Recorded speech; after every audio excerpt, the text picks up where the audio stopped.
I caught a trout once when I was fishing. There was a stream back behind my house, and I used to fish back there all the time. And I caught a trout, and I always had this theory that if you caught a trout that was young enough and smart enough, you could teach it to breathe air, live on land, and have it for a pet.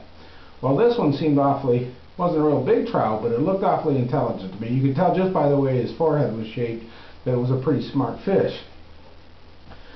So I took it home, and behind my house we had this old bucket that we used kind of to catch rain, and it had a spigot on it. And I'd put the trout in the water in that bucket, and every night for the first week or so I'd go out in the middle of the night while it was asleep so that it wouldn't panic, and I'd let the water out through the spigot, so during that twilight time between being asleep and being awake he'd get used to the air. And after about a week or so it worked.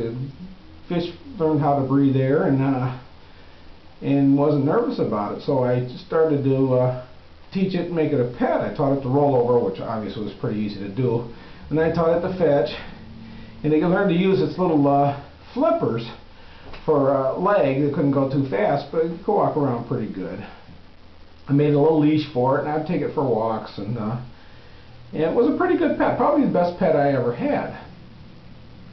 One day though I decided to go back fishing to that stream that I caught him in, so I took him down with me, and he was having a good time playing around while I was fishing. I wasn't paying too much attention. Well, there was this log that had fallen across the stream, and he somehow had gotten up onto that log and was trying to cross the stream onto this log. Well, I was concentrating on my fishing, so I wasn't paying very close attention, when all of a sudden I heard a splash. Well, I dropped my fishing pole and turned around and started to run, but I was too late. By the time I got to him, he had drowned.